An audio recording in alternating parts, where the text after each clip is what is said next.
तो चलिए शुरू करते हैं। अबे कौन है बे तू? यो चाहिँ अब फुल राम्रो होस्, घरमा हरियो छ होस्, हरियाली भनेर रोपेर यसरी झुन्ड्याएको पानी कसले हाल्ने, सब यस्तो भएछ। अब सबै निकाल्दैछु।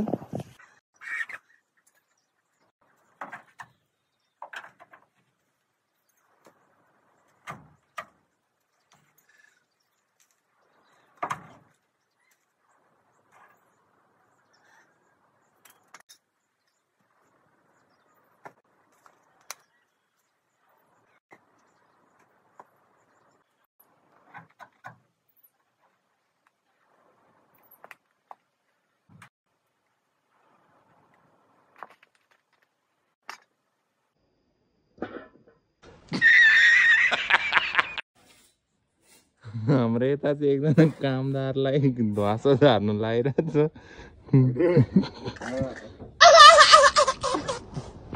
ओ हेलो, अहिले त्यो 5 रुपियाँ दिन छिटो छिटो काम गर्ने कामदार भएर हेर सुम गरे अलि छिटो त्यो भएन।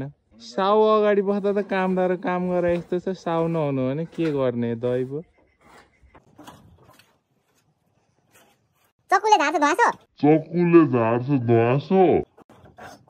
ध्वासै मात्र आएर हेलो म्याम।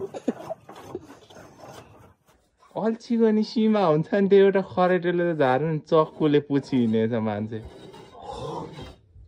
मासु चाहिँ के खरेटोले काट्ने हो मम्मी? तेरा तो गेम बजाना पड़े।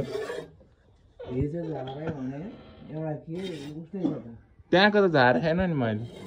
त्यो हिँडिरह, त्यसलाई हान्नु त।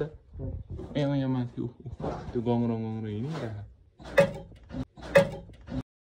होइन तिमीहरू कहिले सुध्रने? फुर्सद हुनु पर्यो नि सुध्रिनलाई। घरभित्रको धोसो झार्नु पर्यो, धोसो। मेरो लुक किधर गयो? यस्तो भए म ध्वासे माथिको ध्वासो झार्ने,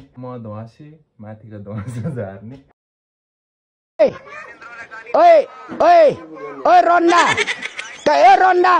रन्नाले कहाँबाट बोलेर सही बोलेर कुरो गर्छ, विषयमा भनेर कुरो गर्छ यहाँ। यस्तो घरलाई सफा गरेर चिटिक्क बनाउनु छ गाइज, निक्लेको सामानहरू।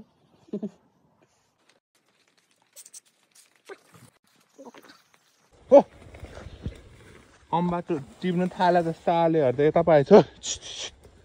ल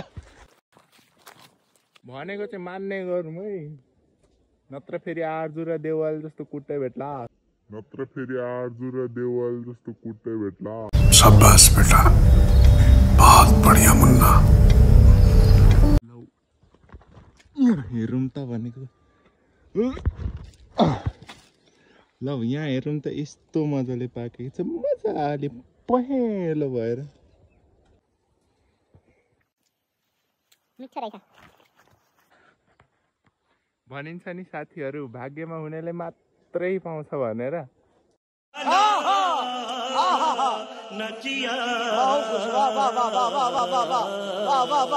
त्यस्तै मेरो नि भाग्य कत्रो ठुलो ल, हेर्नुहोस् त। त्यहाँ टुप्पामा चाहिँ रातो भएर कस्तो राम्रो भएर, रातो र पहेँलो भएर कस्तो मजाले अम्बा पाकेर बसेको छ। यो चाहिँ मूल बाटैमा छ। कति धेरै मान्छे हिँड्छ यो बाटो, तर पनि कसैले देखेन त्यो अम्बा। मेरै भाग्यमा रहेछ, त्यसो भए निधार पनि ठुलै छ, भाग्यमान नै होला। नहीं मैं गाली नहीं दे सकता। नहीं गाली नहीं देना, फैमिली देखती है, वरना मैं ऐसे गाली दूं, ऐसे गाली दूं ना, जिंदगी भर याद रखें ये बड़े हुए। त्यहाँको अम्बा चाहिँ मैले टिपेँ तर राम्रो छ नि हैन। साला कट्टु खुस्काई टिपेको। क्या बोला तूने? साला कट्टु खुस्काई टिपेको। अन्तिममा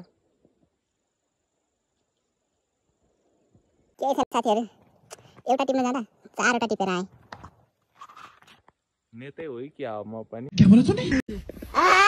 शाबाश बेटा, बहुत बढ़िया मुन्ना।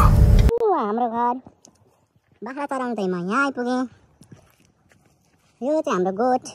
ठुलो त होइन, मोटो चाहिँ गोरुहरू छ है। अनि यता दुईटा राँगा छन् हेर यिनका काला मुख इसकी माँ का भोला चेहरा साले खाते हैं आके भूल भी जाते हैं तेरी तो इसके खिलाफ मोमबत्ती जलानी पड़ेगी हेलो हेलो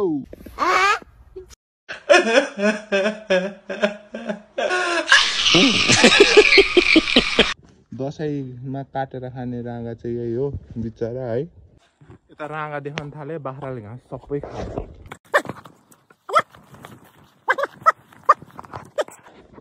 घाँस खायो मतलब रोपेको गाई गोरुलाई काटेर हाल्ने घाँस खायो भन्नु खोजे खान त घाँसै खाने बाख्राले त्यसमा अनौठो त होइन तर आर्जु राणाले जस्तो भेट्ने भयो आज यिनीहरूले पनि